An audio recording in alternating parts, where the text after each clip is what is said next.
Hey Dialectics, today we're going to be talking about the book Technofeudalism by Yanis Varoufakis. He was a Greek finance minister. The book is very, very interesting. It talks about how we're switching from capitalism to technofeudalism. And like chapter 1, he goes into a story about his dad and iron and a bunch of other stuff. But the whole book is written as a letter to his father when his father asked the question, what has capitalism brought us? Now, we all know a long time ago, people made money by making stuff like shoes, cars, things like that, and then selling them to people.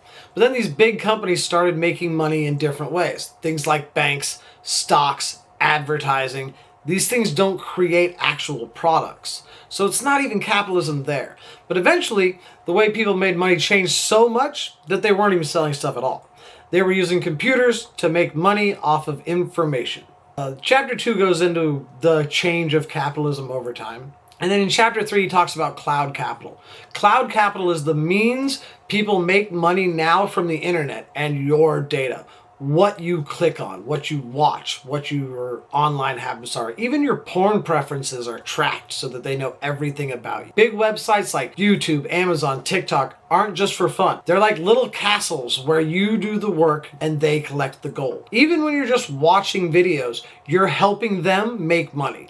You don't own the website, you just visit. They own everything. And who are the cloud kings? Some very, very rich people. Elon Musk, Mark Zuckerberg, own the big internet companies. They're like the new kings and lords, and their websites are their castles. You don't pay them with money. You pay them with your attention and your time. And instead of selling stuff, they let others sell to you while they take a piece of the money, and then they sell your information to everybody. In chapter 5, he goes into why words matter. Varoufakis says, let's stop calling this capitalism. Capitalism used to mean buying and selling of real things, actual objects. And now we're not buying. We're just scrolling and liking. And the websites are getting immensely rich off of it. So he says it's better to call it something new. Technofeudalism. Basically a fancy words that means you're the helper and someone else owns everything, which is the system we have now. In chapter 6, he talks about how this affects the world. Countries like the USA and China are fighting, and they're not fighting with tanks. They're not fighting about land or bombs. They're fighting with technology over digital places. That's all it is. They're fighting over your attention and how much data they can get. The way they control the internet, the apps, the computers,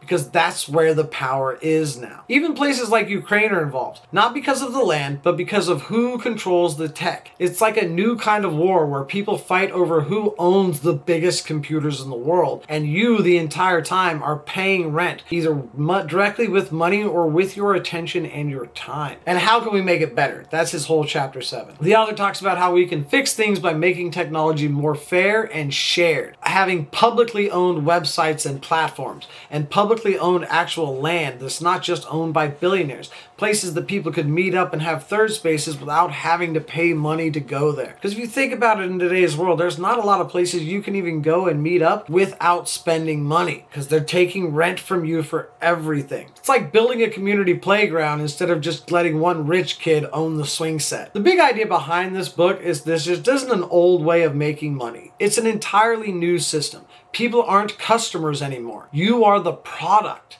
The solution? We need to work together. We need to get into more publicly created spaces, more publicly created lands, and more publicly created digital spaces. Like we need a publicly owned Amazon, and we need a publicly owned YouTube. And at the very least, you should own your public rights. If you like this breakdown of this book, like, follow, subscribe, all that stuff. Check out my Patreon. Try and stay safe out there, serfs.